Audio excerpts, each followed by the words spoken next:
to our Managing Grievances for Effective Outcomes webinar that's been facilitated by HR Recruit and Nathan Andrews from Fretton Solicitors. My name's Jo Thompson and I'm a consultant for HR Recruit. I'm joined today by Nathan, who will introduce himself shortly.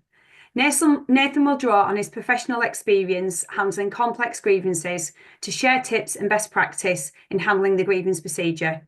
If you do have any burning questions during the session, then please put them into the chat box facility and we will cover them as we go. It will cover them at the end. I'm now going to hand you over to Nathan, who will introduce himself and start the event. Thank you. Thanks, Jo. Hi, everyone. Thank you for making time to join this afternoon's webinar. Some of you will have met me before because I've delivered webinars with Jo over the last, I think, 18 months or so now. Jo, we've been doing this together, haven't we? Oh, I think it's longer than that, Nathan. Is it longer? Oh, Yeah. there we go. It's gone. Time's gone quick. So just for a brief intro, really, for people who haven't met me before, my name's Nathan Andrews. I'm the head of HR services at Fretton's Solicitors. I'm a senior HR case manager, so my work focuses very much on employee relations. So I work with client organisations to deliver HR case management support. I also provide support with workplace investigations. So I'm a trained and qualified investigator. I'm also a CIPD level 7 qualified advanced HR practitioner, and I have particular research interests in HR within SME settings and also employee relations in the modern workplace.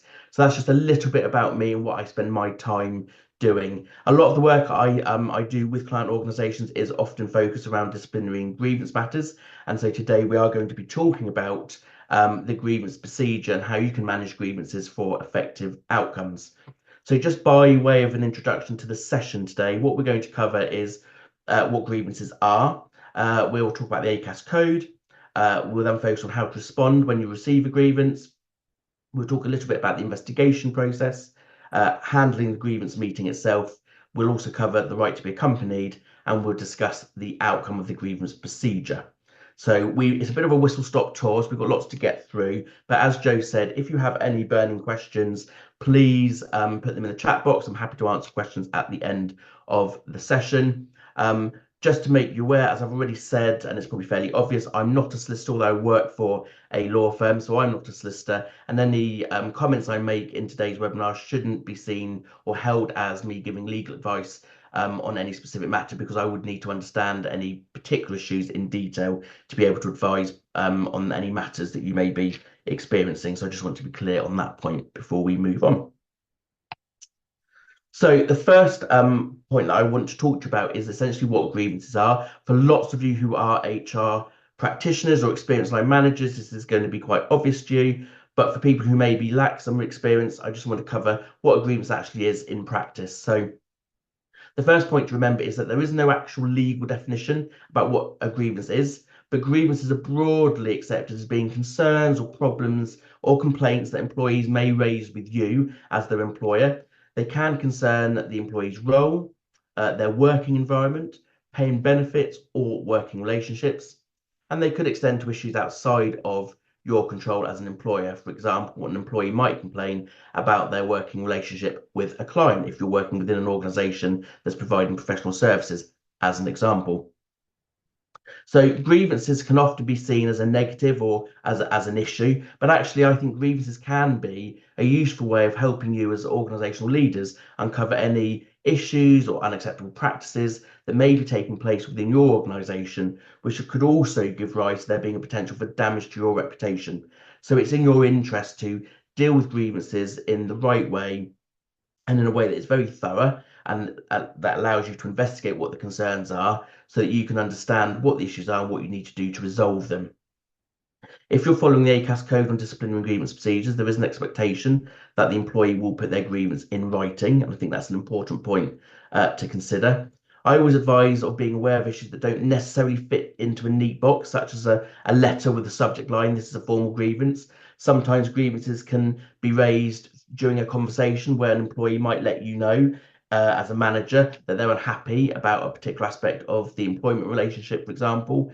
And so whilst they haven't necessarily put that grievance in writing, it might be that you say to them, actually, the information shared with me, that feels like it's a grievance. What I'd like you to do is to put that in writing to me, and then we can explore and investigate your concerns further. It might be that what you do, instead of asking them to put it in writings, that you might capture notes from any conversation you have with an employee on an informal basis, and you may use that as a framework for investigating any of their concerns. So I always say, be open-minded to the fact you might not initially get a letter that says this is a formal grievance, and you just need to be aware of, if people are raising concerns with you, even if it's during a conversation, you may need to follow up on that and consider that to be a possible grievance that you need to investigate. Remember that an employer's obligation is to either resolve or deal with a grievance, but it doesn't have to be dealt with to the employee's satisfaction. So absolutely, if an employee raises a grievance, we have a duty to look at resolving that or dealing with it, but it doesn't have to be that the employee gets the outcome they're looking for. What you need to do as employers is to look into any complaints or concerns they raise, do that in an unbiased way, and make sure that you follow the grievance procedure before arriving at any decisions around what you're going to do. So does a grievance have to be dealt with? Absolutely. It is good practice to always address employee concerns, be that on an informal basis or on a formal basis, depending on what the concerns or issues are. If matters are ignored, they will fester and become more serious. And this is something I see in my professional practice on a regular basis, where employers might miss cues or opportunities to address issues that might have been raised, as I said, during informal conversations. And when those opportunities get missed, things can fester and become worse. Ideally, what I always say to my clients is, if we can become aware of issues early on and we can deal with them at the informal stage of the grievance procedure, that's the best way of dealing with it. Try and nip things in the bud before they become issues where you have parties who they have entrenched views, and that you might then need to look at going through a formal process to address both parties' concerns, etc. There are legal risks in ignoring a grievance, so I just want to quickly cover those off. An employee could go on to resign and make a claim for constructive dismissal if you were to ignore their grievance. If your grievance procedure is contractual, and I always advise that a grievance procedure shouldn't be, but if you do have a contractual procedure, then a further claim for breach of contract could be made if you don't follow that procedure to the letter. So I just want to make that clear. If you have a grievance procedure that is contractual, you must follow it. Otherwise, you could leave yourself exposed to a potential claim. An employee could also claim that you ignored their grievance on the grounds of discrimination. For example, that could be whistleblowing or some other protected characteristic. And so again, it's really important that when you are put on notice that an employee is unhappy by any aspect of the employment relationship, it's best to deal with things promptly and professionally, following your internal procedure. So I'm just going to talk a little bit about the ACAS Code of Practice. Again, for lots of you, this is going to be very familiar territory, but the ACAS Code of Practice, they are statutory guides approved by Parliament. Failing to follow a code of practice doesn't necessarily mean you've acted unlawfully. However, you should, if you find yourself in the employment tribunal, the ET will take into consideration your failure to adhere to the code of practice. So it's an important point to remember. Failure to follow the code of practice on disciplinary and grievance procedures could result in the employment tribunal increasing any compensation award by up to 25%. So I always recommend that when you're handling grievance procedures, make sure you are following the ACAS code as a minimum. Failure by an employee to follow the guidance set out in the code of practice could also result in the employment tribunal decreasing any compensation award by up to 25%. So it's also in the interest of the employee to follow the ACAS code when they're raising their grievance, etc. So I just want to cover the general principles of the ACAS code. So the employee should let the employer know the nature of their grievance, and they should do that without unreasonable delay. The employer should hold a meeting with the employee to discuss the grievance. You should then allow the employee to be accompanied at that meeting. You should investigate the employee's complaints or concerns. And again, any investigation should be done without unnecessary delay from the point that you receive the grievance or are made aware of issues. And following your investigation, you should decide on an appropriate outcome or action. You should then allow the employee the right of appeal if they are dissatisfied with the outcome of the grievance process. So these are important points to remember. Again, they're general principles, but if you follow these general principles, you're not going to go too far wrong in terms of managing the grievance process correctly. So responding to a grievance when you receive one. the ACAS code on discipline grievances states that if it's not possible to resolve a grievance informally, which is always the ideal solution, is be able to nip things in the bud early on, deal with them informally, and hopefully you can resolve issues and everyone can move forward. If you're not able to do that, employees should raise the matter more formally and again without unreasonable delay. And I always emphasize that if there's an unnecessary delay, it can, impact on the investigation process and the quality of evidence you're able to obtained through that investigation process, because recollections will vary, people's memories will fade. So it's really important that matters are raised formally without unreasonable delay, and it should be with a manager who is not subject of the grievance. And this should be done in writing and should set out the nature of the individual's grievance, so you as employers, line managers, are fully aware of what the issues are from the employee's perspective. Now, what I always say is don't get hung up on whether an employee has submitted their grievance in writing. If they've raised concerns with you verbally, what you can do is ask the employee to go away, set out their complaint in writing, and to submit that to you for your consideration. If you have an employee, for example, who may struggle with putting things in writing, there's nothing to stop you meeting with that employee and a witness, someone who can take notes, for you to listen to their complaints, take a record of that meeting, and then ask the employee to confirm that the contents of the notes form the basis of their grievance, and that can be entered into the record. Ideally, you get a letter from the individual, but I'm always aware that some people may struggle with putting things in writing, and it might be that as a reasonable adjustment, we could support them by meeting with them with a note taker present to capture the details around their complaints or concerns. Asking an employee to put their grievance in writing is always helpful because it does provide a written record direct from the employee. So that's always my preferred position, that they will submit something in writing to you. The employee can build in a structure to their complaint. They can set out their thinking, the points they wish to make in their own words. Again, that's really helpful because you're seeing it, you're seeing it from the employee's perspective. It also helps to make sure that they capture everything they want to table, because one of the things you need to make clear is once an employee has raised their issues, certainly if they're submitting a letter in writing, we need to be clear that the concerns they've raised in that document are their concerns in full, because what you don't want to do is to allow the grievance procedure to escalate by the employee adding additional information as you work through that process. So again, we're still talking about how to respond.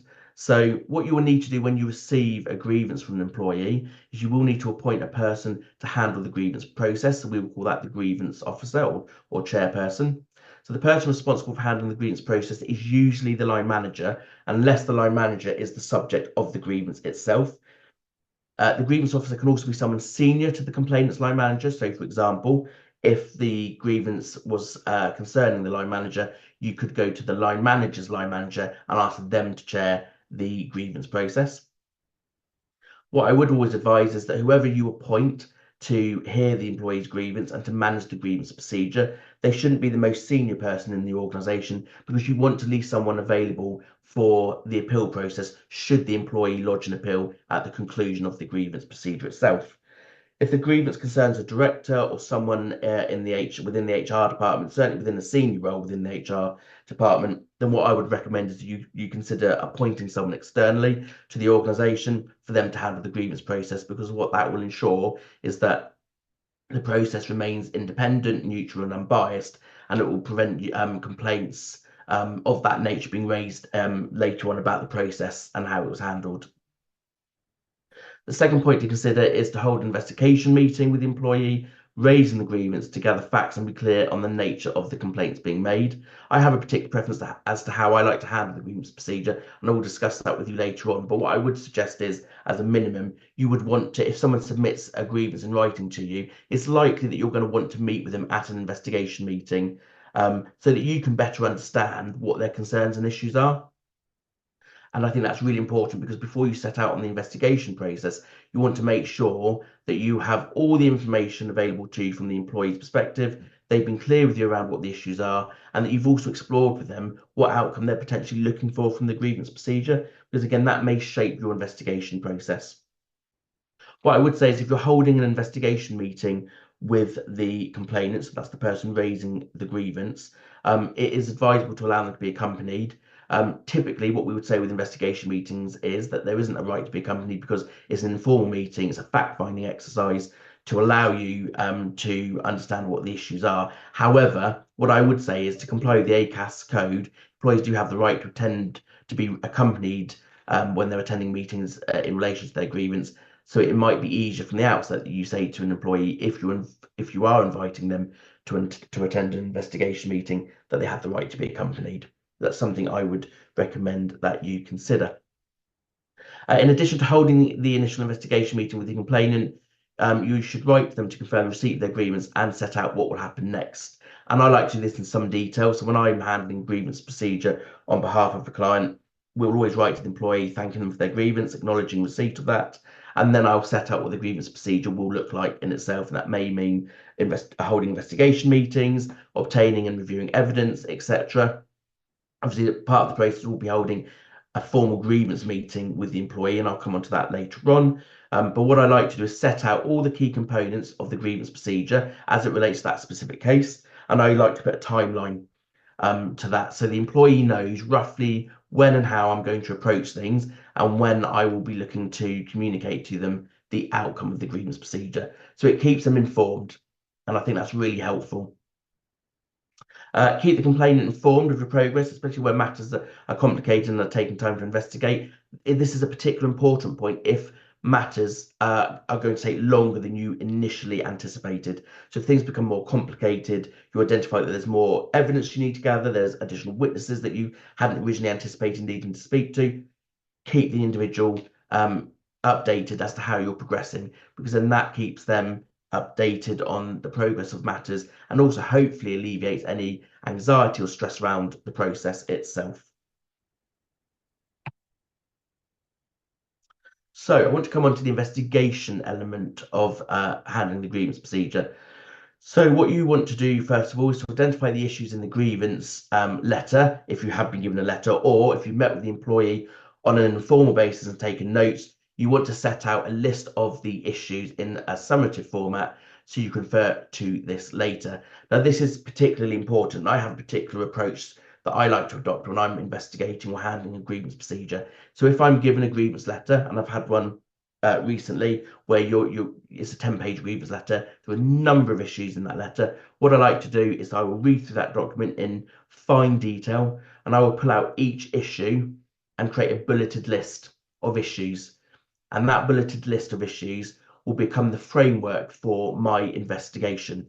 It will help me identify witnesses I need to speak to. It will help me identify evidence I need to gather, be that emails, policies, HR documentation, CCTV, could be anything that is relevant to the investigation. But I will have an understanding of what I need to look at once I've looked at the complaints being made. For each issue, think about who might have further information. So you're thinking about witnesses here, for example. So where I have, going back to my 10-page grievance letter, if someone's raising concerns about their working relationship with their line manager, for example, and they allege that the line manager has bullied them or spoken to them inappropriately, immediately I go to, when did that happen? How often has that happened? Were there any witnesses, etc.? So again, I'm gathering information and I'm building a framework early on that will help shape my investigation. I've already covered this, but it's a really important point. You need to give careful consideration to any documents that you'll need to review as part of your investigation, and that is likely to be things like HR policies or wider company policies that you want to take into consideration and have in your evidence bundle. So again, be organised. If there are policy documents you need to review, list those early on, and list them against each specific issue. So when you start the investigation process, you're coming from a really organized position, and you can then look at breaking down the timeline for your investigation, and it will give you an idea of how long things are realistically going to take. So I do want to cover off the importance of having an investigation plan. When I'm handling grievance procedures as part of our HR case management work, I will always formulate, I should say, a detailed investigation plan with our client. So this helps to focus my mind on the investigation process itself, but it's also useful to share that investigation plan with the people commissioning the investigation. So a good plan should set out who the investigating officer will be. the terms of reference of the investigation, a provisional timeline. It should identify relevant company policies and procedures which apply to the matter under investigation. It should set out issues which need to be dealt with quite clearly. It should also include the types of evidence which need to be collected. So again, thinking of witness statements, CCTV footage, copies of documentation, maybe IT access logs, be a number of things. It will always be case specific, of course, but again, the investigation plan will set that out. You should also set out the people who will need to be interviewed, any specific arrangements for investigation meetings, particularly important if you are a consultant handling matters externally on behalf of the client. You want to be aware of any specific arrangements you need to make when interviewing people. And also, I like to include the date the investigation should be completed. Really helpful, helps manage expectations of all parties involved, and also gives you a timeline to work to. And realistically, that timeline may change. It's again case dependent. Things will crop up during the investigation that you weren't anticipating, and that may mean that it will take longer for you to work through that process. And that's absolutely fine. If it does, you amend the date that you think the investigation will be completed, and you share that with all the relevant parties. Now, it might seem an onerous process at the front end to formulate this plan, but I have had, to remedy poor investigations in the past where there wasn't a detailed investigation plan, and you can see how that has impacted the investigation process in a negative way. So I'm a big advocate of set out your investigation plan. I know it's front loaded, but it will mean the investigation process itself will be a much easier process to manage, and it will mean the output from that process will be good, and hopefully will give you a watertight a bundle of evidence that you can rely on when you're drafting your outcome report, if you are indeed the person handling the investigation process. So I just want to come on to the grievance meeting now itself. So this is the formal grievance hearing. Obviously, this is the general principles that you should follow. If you follow these items on these slides, then you won't deviate too far from a fair grievance procedure. So the first obvious one is to invite the employee in writing to attend a grievance hearing and make sure you offer them the right to be accompanied. When they attend the meeting, thank the employee, and if they are accompanied, their representative also, for attending the grievance meeting. Introduce any parties that are present with you. So that would typically be a note taker, explain their role, or if indeed you're recording the meeting, tell the employee you are doing so. I'm going to come back to recording in a mo. If the employee is unaccompanied, ensure that they understand they have the right to be accompanied and ask them if they wish to exercise that right. I always do that as a matter of good housekeeping. If I see the person hasn't brought anyone with them, I just ask them, do you know you have the right to be accompanied, and do you wish to exercise that right today? Summarise the purpose of the meeting so that everyone knows what's going to be discussed and what the purpose of the hearing itself is, and provide a summary of the employee's grievances or complaints as you understand them to be. Regarding recording meetings, this can often be a contentious or hot topic. Some people either are for it or against it. My personal view is recording meetings is not an issue. I record all of my meetings as a matter of good practice. The reason I do that is that, given the rise of mobile devices, it is, I find more often than not that even if people say they're not recording, they will potentially take a recording. And actually, it's far easier that for you to take a recording, you can share that recording with the individual attending that grievance meeting, and you can also, from that recording, prepare a detailed transcript so that you don't have issues later on with trying to agree notes that were taken by hand. So my preference is recording meetings is actually in your interests. It helps avoid any issues over agreeing notes, and as long as you're clear, open and honest that the meeting is being recorded and why, there's no issue with that. What I always do when I'm dealing with grievance hearings or investigation meetings and I'm recording them, is I say to the individual, I am recording this meeting, this is why. From the recording, I will be preparing a typed transcript, which I'm going to send you and ask you to review. If you're happy, once we've agreed the transcript, I will delete the recording permanently unless you want a copy. If the individual says they want a copy, then I retain a copy for the file. Otherwise, the recording itself gets deleted once we've signed off on the notes or the transcript. Still talking about the grievance meeting, what I'd like to do is to ask the employee if they have any questions they want to ask. I will then present the findings from my investigation, and ask the employee to comment on those findings. And this is a particularly important aspect of the grievance procedure. Once I've held the investigation, or conducted the investigation process, what I like to do is ask the employee to consider my findings and to make comment on those, because it may be that they'll say, actually, you're saying there's insufficient evidence on this particular point, but I've remembered that there was an additional witness that you've not spoken to. So it's a really useful way of doing some housekeeping at this stage to make sure that you've spoken to everyone you need to speak to. The employee isn't raising any other issues, for example, or suggesting that you need to look at additional pieces of evidence. So it's really helpful to do that in an organised way during the hearing. Ask the employee any questions where you need to seek clarification, for example. Ask them if there's anything else that they want to tell you, if they have any further questions around the grievance procedure. Summarise what you've discussed and your understanding during the hearing, and explain to the employee that you will be adjourning to consider your findings from the investigation and their responses during that grievance meeting.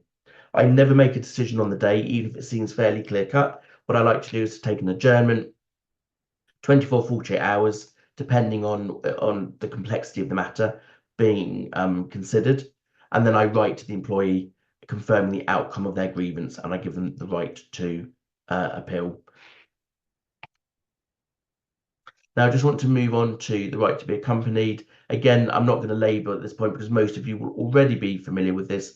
Workers have a statutory right to be accompanied at grievance meetings, hence why I made my comment earlier around if you're holding an investigation meeting, you want to speak with the complainant, I would give them the right to be accompanied, because it could be argued that that investigation meeting is a grievance meeting as such. So it's just easier, I think, to allow someone to be accompanied if they wish to exercise that right. As we all know, companions can be a fellow worker, a trade union representative, or an official employed by a trade union.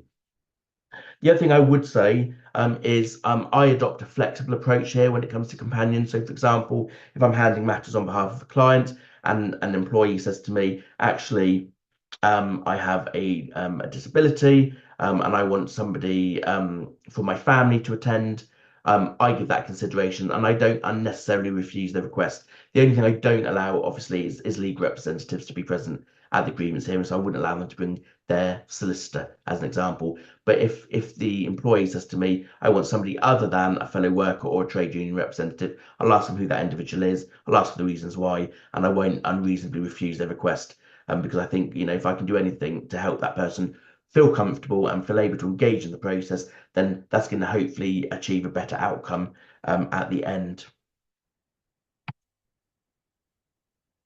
So I want to talk about the outcome of the grievance procedure. So following the formal grievance meeting, you're going to need to decide on what action, if any, you're going to take. That should be based on the evidence you've gathered as part of your investigation. Decisions should be communicated to the employee in writing, again, without unreasonable delay, because that can be really unhelpful to concluding the grievance process. And where appropriate, you should set out what action you as the employer intend to take to resolve their grievance. The employee should be informed that they can appeal if they're not content with the action taken. So again, that should be in the outcome letter. Still talking about the outcome. This is a bit of a checklist for you all to follow when you're working through the grievance procedure and you're at the outcome stage. So after attending the formal grievance meeting and adjourning that meeting, what I would suggest you do is work through the following checklist. What was the original grievance about? So be clear on this and write it down. Again, it gives you a clear framework to work towards. Now that you've investigated fully, has the grievance been refined, altered in any way? Again, you want to be clear on that and write that down, because sometimes grievances can be refined or altered once you start investigating and you uncover information that is relevant. Make a list of all the evidence you've gathered which supports the grievance. In my grievance outcome reports, I have an appendices, and in that appendices, I will put down every piece of evidence I've gathered, and that's coded. So I produce essentially a coded document bundle, and then I can share that in the appendices with the employee, and also I can make that coded bundle available to them. Based on the information gathered from the investigation, if you need to make a decision about is there a grievance to address, and what I would suggest is that you adopt an analytical approach and consider everything which is relevant. So when I handle grievance procedures on behalf of a client organisation and I've done the investigation, I am very analytical about working through that document bundle in order. And I have it's a spreadsheet that I use, which is like a matrix tool. It's something I've developed over the last 20 years of doing this work. And what I do is I'll look at that evidence. I'll look for evidence that supports the complaints being made. I'll also look for evidence that contradicts the complaints that are being made. And I will break that down. So by the time I've concluded the investigation element of the grievance procedure, I've got a clear analysis of the evidence that I've gathered and what I'm going to rely on. The other thing you want to give consideration to is the grievance well-founded or not, and how you explain that to the employee, particularly if the grievance isn't well-founded. You're going to need to give some consideration to how you're going to communicate that in the right way to the employee that hopefully achieves a good outcome at the end. And I've dealt with grievances over the last 12 months. Some of them, they're well founded. There's lots of evidence to support the complaints being made. I've dealt with other grievances where there is a lack of evidence, and I've had to communicate that to the employee. Another point is the so I'm going on to my next slide. Is whether you need to reconvene the grievance hearing at a later date and communicate to the person, communicate the outcome to the individual in person. Now, it depends on your preference on how you like to handle the grievance procedure. You can, as I said earlier, hold an investigation meeting with the complainant and gather additional information. What I like to do is to hold a grievance meeting, talk to that employee about their grievances or complaints, ask for any additional information that I need, and I then adjourn the grievance hearing and I start my investigation. And I will then reconvene once I've concluded my investigation. I've compiled my outcome report, and I'll present to the employee at the reconvened hearing my findings and ask them to comment on them. And then I adjourn again, and I'll say to the employee, I'm going to write to you to confirm the outcome. I've worked with colleagues who will often prefer meeting with the employee at the end of the grievance procedure and communicating the outcome in person and then confirming it in writing. And they feel that's a nice way of doing it. So the preference is really up to you as individuals. But as long as you hold a formal grievance meeting and you are not making decisions on the day, once you've held that grievance meeting, you take an adjournment to go away and consider everything, and then you communicate the outcome, be that in person or writing, you're following a fair process. That's something that's important to consider. Remember to allow the complaint to be accompanied at the later meeting if you are reconvening, as this still forms part of the formal grievance process. Always confirm the outcome of the grievance process in writing, as I've said earlier. The outcome letter is a really important document and one the employment tribunal will place the most weight on if a claim for constructive dismissal or discrimination is made. So for me personally, if I'm dealing with a complex grievance process and the outcome letter needs to be 8 pages, so be it, because I will be very thorough. I will respond to every point that's been made, and I'll also include my investigation outcome report. So it's just important to give your time and attention to drafting the outcome letter. It's not something you can rush. And again, it's not something that, it should be as long as it needs to be, but it shouldn't be, a 1-page letter that says, either your grievance was founded or unfounded. You need to provide some context to the employee. So that's really important. Make sure the outcome letter is well written. It should always be clear and concise, as it's likely to be the subject to the most scrutiny in the ET. So again, don't be overly complicated in the way you write.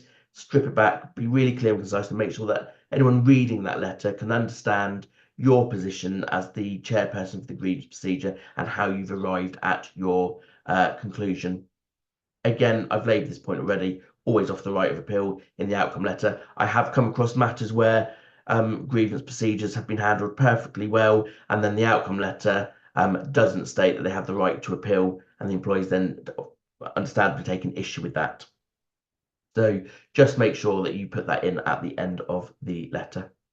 That today is the end of our sessional grievances. I appreciate it is a whistle-stop tour, but hopefully that was helpful. I will make a copy of the slides available to Jo for her to share with you all later on. If you have any questions, feel free to get in touch with me by email, just to cover briefly what we do at Frettons in terms of our HR services. We offer HR case management support, workplace investigations, mediation, and chairing formal hearings, and they are HR services that we provide alongside our existing employment offer.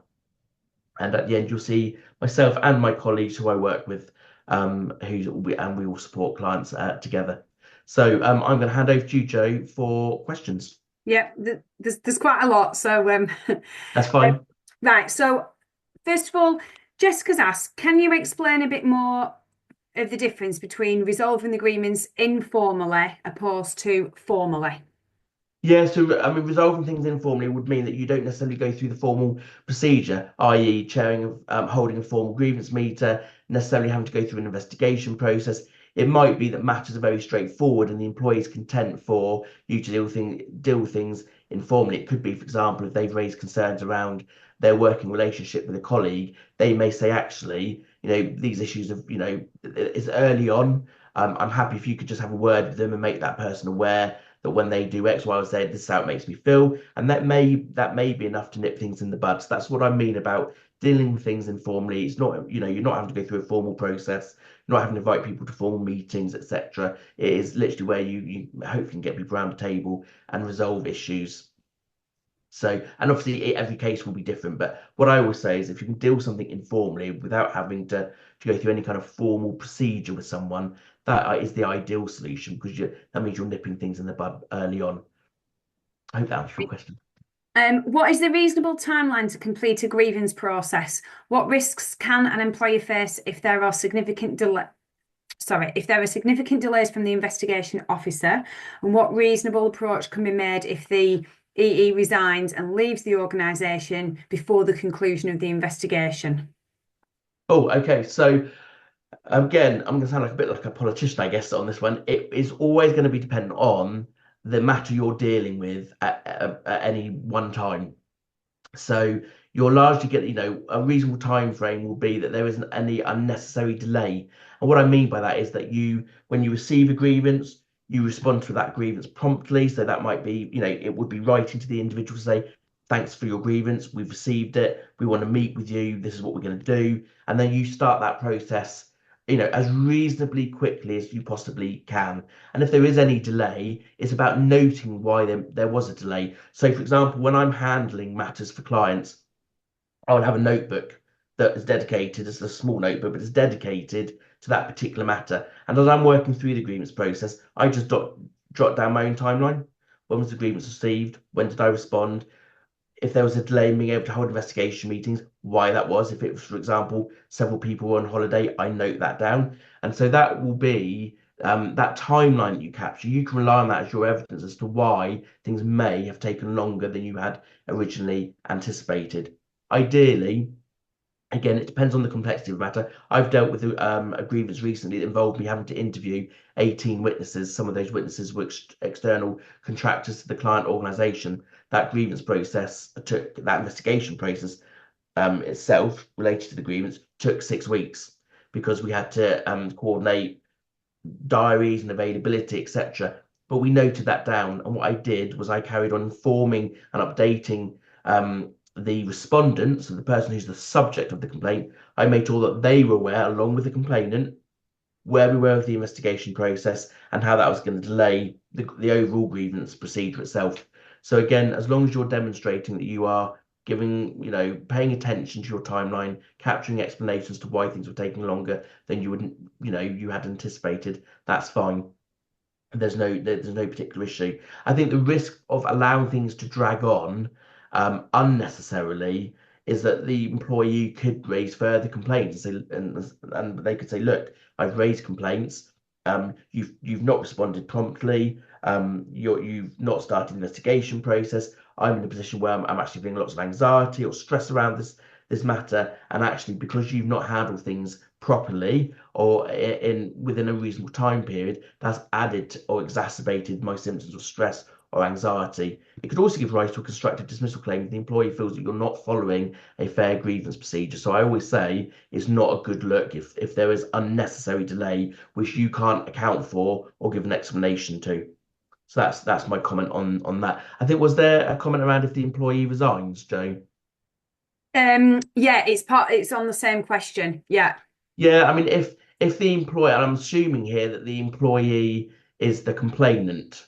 So if the complainant resigns, obviously then we've got there are other issues around here. Are we going to be dealing with a constructive dismissal claim? But what I would do is if I'm in the middle of investigating and that employee resigns, I don't stop. I will continue. If I've started, I will look to continue and then conclude the process. And if they've resigned and they've not worked notice, I would write to that employee and say that we note you've resigned. We're in the middle of the grievance procedure.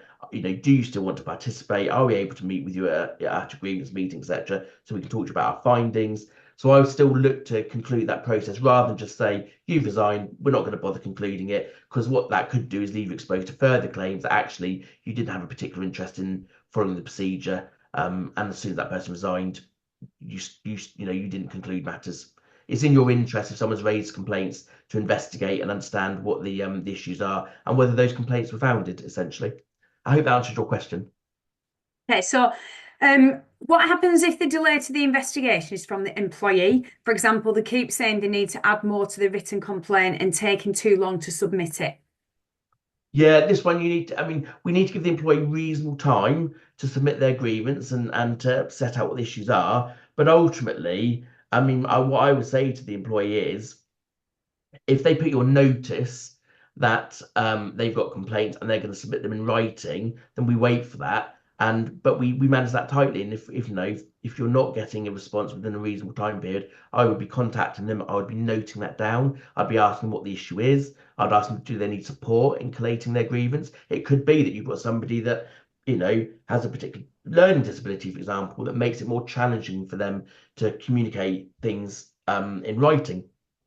So again, it could be that you say to them, are there any adjustments we need to make to help you raise that grievance? Would you prefer to meet with us and articulate your grievance verbally so we can capture that in the form of notes, and we can agree that those notes will form the written record of your grievance. So again, it is just about being proactive and managing it. Now, if an employee has told you or given you a good overview verbally around what their complaints or grievances are, and you're still waiting for them to communicate their grievance in writing, I might be inclined to contact them and say, look, on this date, you met with me and you verbally communicated to me X, Y, and Z, and you said to me these were going to be the basis of your grievance. Is this correct? Because if it is correct, we feel that we need to start the investigation process, depending if the complaints are serious. There are ways around dealing with an employee who is taking longer than expected to put their grievance in writing. But again, it is something I would explore with the employee. What's the issue? Why is there a delay? Are they anxious about submitting their grievance? It's understanding their perspective, essentially. But it does need to be managed. You are right. If you are relying on them submitting information in writing, then we don't want to. It's not about applying pressure, but it's saying to them, look, grievances need to be raised without unnecessary delay, because if there is an unreasonable delay, it could influence or impact the investigation itself, the overall grievance procedure. It's in their interest that they raise their grievance promptly. Okay, so you might have covered a little bit of this, but it's a different question. So Maria's asked, what advice would you give to an employee who talks informally about concerns, but refuses to put their concerns in writing as they don't wish to cause a fuss or are scared of the consequences? Yeah, I mean, this is a difficult position. And I always say, for me, it depends on what the issues are. So if that employee has told you that there are serious issues taking, it could be about bullying, harassment, sexual harassment. They might be aware that there are, there's theft or fraud taking place within your organization. You're going to have to take a view around, do I need to do something? Whether they want to, come forward, put their complaints in writing or not, you can't unknow information that's been shared with you. And if that information is sufficiently serious enough for you to go, I need to step in and deal with that, you're going to have to say to that employee, look, whether you put this in writing or not, I'm going to have to address these issues because I can't unknow the information that you've shared with me. And if other people, particularly if other people are involved and those people maybe are at risk, you need to take action. So what I would be saying to that individual is talk to them about what the concerns are. What are you worried about? If they say they're fearful of reprisals, why and from who? And you can give consideration to how you can mitigate that. You could look at allowing that person to raise a grievance and anonymizing um, their grievance or their complaint or their witness statement, for example. I mean, I always say apply caution. I never say to anyone that I'm going to be able to 100% protect their anonymity because that might not always be possible. But on occasions, I have redacted witness statements, for example, to protect the identity of any witness or a complainant. And so that might be something you can do to reassure them. But again, it's just really understanding early on what's going on for that individual and why do they have those concerns? Because you then need to make a decision around are those concerns, do they have merit? Is there something that you go, actually, I can understand their position on that, and I need to make adjustments to help them engage in the process. And again, if they're not willing to, but you have been given information that you can work with, it may be that you're still going to have to act because it might be in the best interest of the organisation or others. I always say if you've got a particularly complicated issue, take advice, take professional advice on it.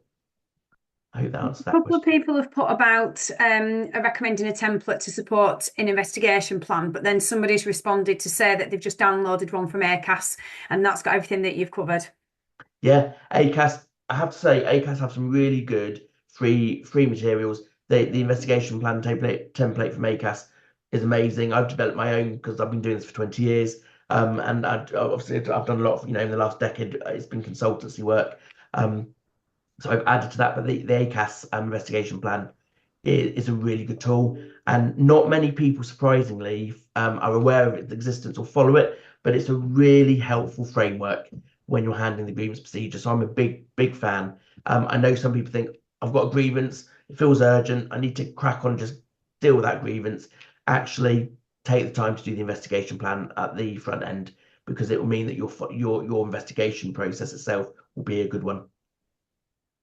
If someone submits a grievance but then doesn't attend the meeting, how many reschedules would you say is appropriate before holding in the person's absence?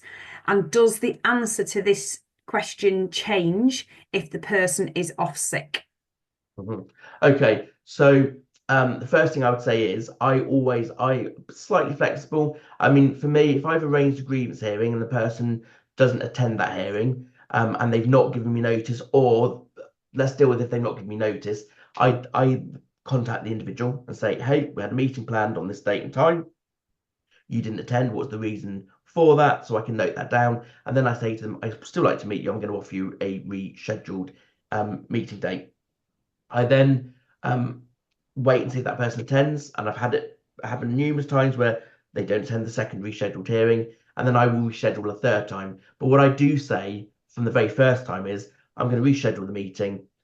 However, if you don't attend and you don't give me good explanation or reason for why you're not attending, it may be I'm going to have to hold that meeting in your absence. So, for example, if you're holding a formal grievance meeting, you've done an investigation, because I've got colleagues who how they manage the grievance procedure is the employee submits their grievance in writing, they go away, investigate, they compile their findings, they invite the employee to a formal grievance meeting, and they say, these are the complaints you've raised, this is my investigation, here's my findings, please comment on them. So it might be that you will say, you would say to that individual, I'm going to have to hold that meeting in your absence, and that will shape and influence the outcome, because if they're not going to give any input, then it's going to limit you being able to take into consideration their position on your findings.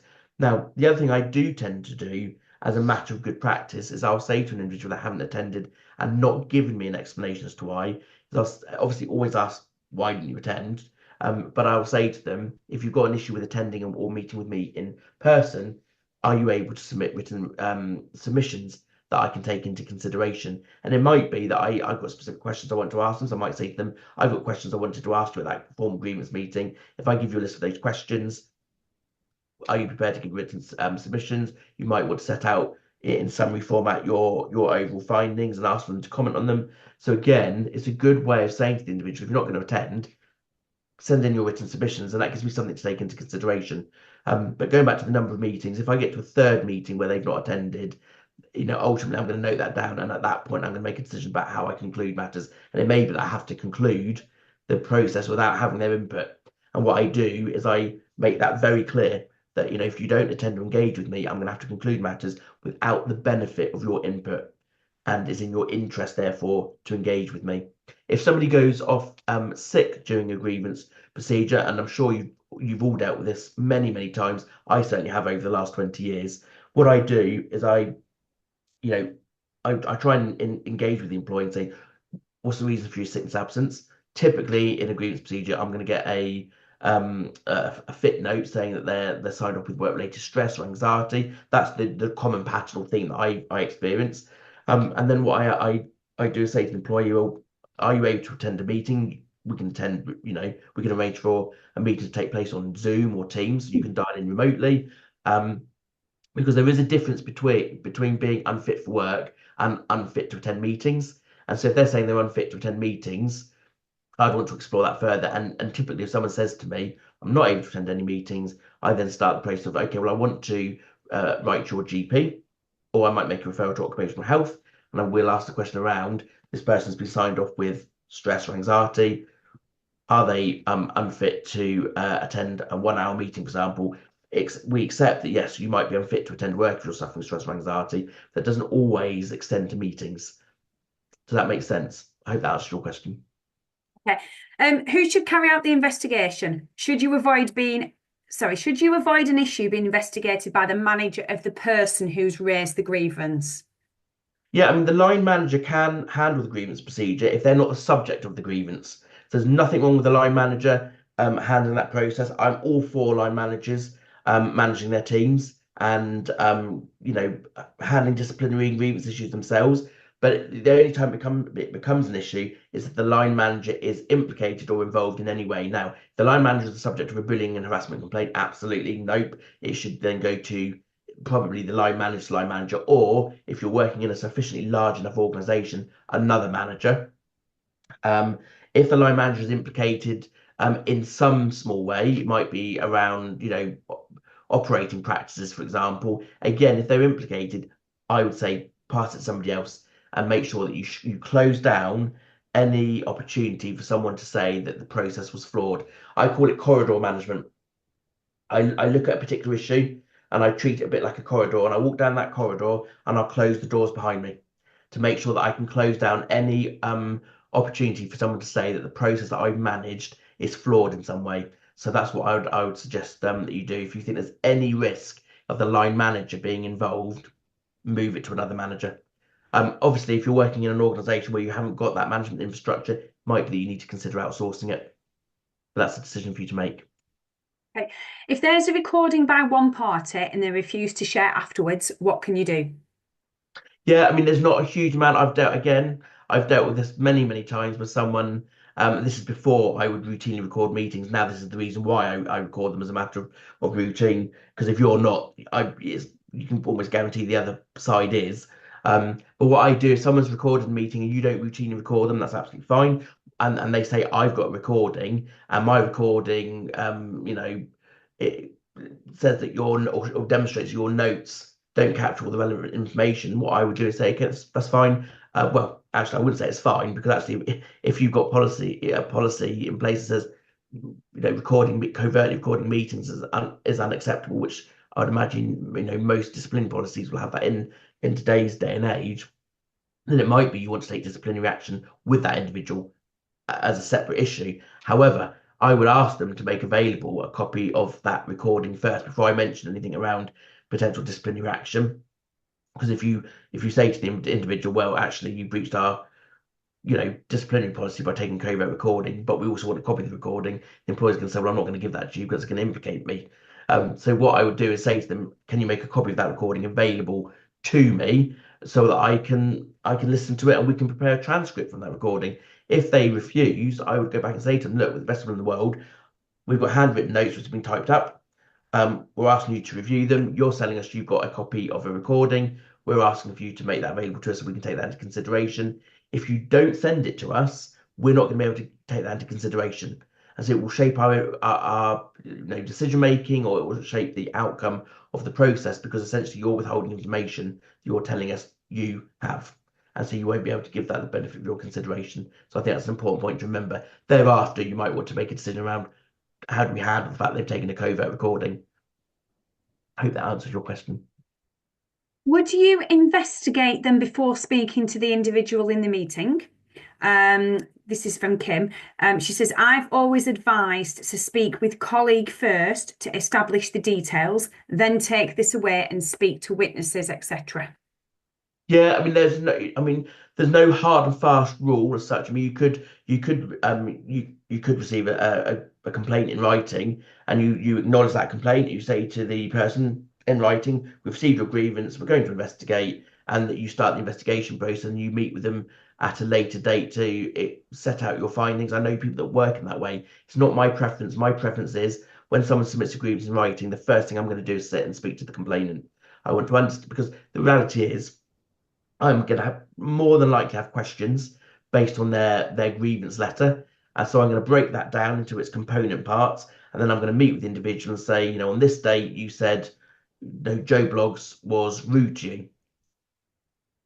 Who was present when Joe Bloggs was rude to you? Were there any witnesses? How often does that happen? When did the challenge in your working relationship first materialize? Those are sorts of questions that I'm going to want to ask, because it gives me more context around their complaints. So I would always recommend that you meet with the complainant, whether you do that at an investigation meeting or whether you choose to convene a formal grievance meeting.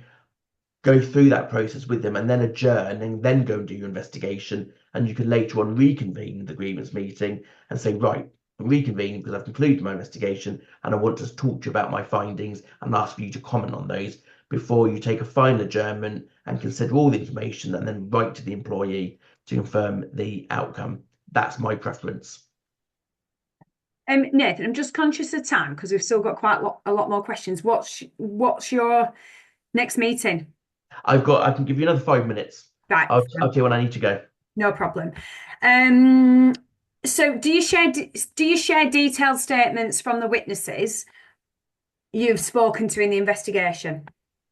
Yeah, once I'm at the stage of concluding the investigation and I want to go back to the employee and say to them, okay, I've investigated, and I want to meet with you now and talk to you about my findings, I make available to them the evidence I've gathered. And that will include witness statements. Now, what I do when I'm investigating and I'm interviewing people, I always make it very clear that anything they share with me during that investigation meeting is going to be captured in the transcript, and that transcript it will be made available to the complainant.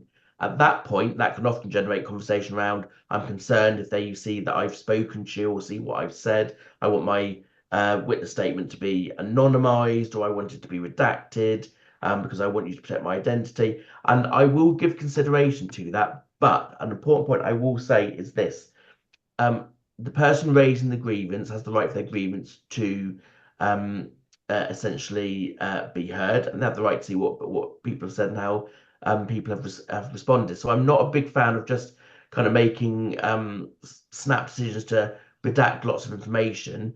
I'll only do it if I think there's just cause. So if someone is raising genuine issues or concerns around there being, this person's going to retaliate against me, and that it's reasonable for me to believe that could be the case, then I will redact and anonymize information. Otherwise, I'll make that information available to the complainant and potentially the respondent, because it might be at the end of the grievance procedure, if you've got to deal with the complainant, but you might have a respondent, so the person who's a subject of the complaint, you may have to deal with them at a disciplinary hearing, depending on your findings and the outcome of the grievance procedure. And again, the same principle would apply.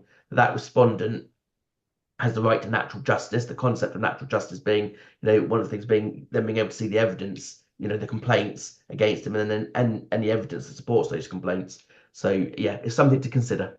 Okay. I'll make this the last one. So to what extent do you think the HR team should get involved to support the grievance officer? Well, if you're supporting the grievance procedure, so you're not managing the process, then you're purely there to advise on policy, process, and procedure. And it's a really great question. And I work in organisations where they have large HR teams, And one of the challenges I often see is the HR teams trying to control the outcome of the process, not for any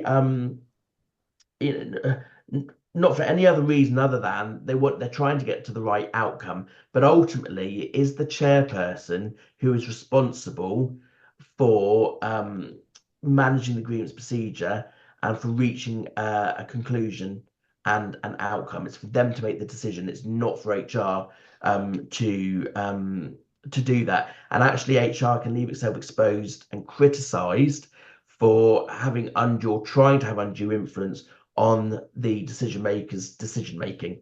So what I always say is your role, if you're not managing the grievance procedure, should purely be limited to giving advice on matters of law, policy, and process, and being really clear around the boundaries on that. Nothing wrong with acting as a sounding board. So if the chairperson is saying, well, actually, this is what I'm thinking, but I'm stuck on this, nothing wrong with being a sounding board, as long as you are giving advice and guidance that is limited to matters of law, policy, practice, and procedure. Okay. There's probably about a good another 5 or 6 questions, Nathan. Well, let's do 2 more. Well, I'm just conscious of time, and I think some of the people have dropped off. I've had to just recommend that they possibly email you, maybe. Oh yeah, that's absolutely fine. Email's always welcome. Yeah, okay, no worries. Okay, so thanks very much to everybody who's joined the event this afternoon. We will send out some correspondence to everyone that's signed up, and I'll put a post on LinkedIn. So if you'd like a copy of the slides or the recording, then please put a comment against the LinkedIn post. Our next event is on Tuesday, the 27th of February, and is called Evolve or Else, Human-Centered Leadership, Empowering Teams in a Digital Era. A link to sign up for this will be included in the email. If anyone is recruiting, we've also got accountancy recruit, FD recruit, and exec recruit in the group. Otherwise, I'd just like to say a massive thanks to Nathan for your time and effort in putting the event together, and to everybody for tuning in. Thank you.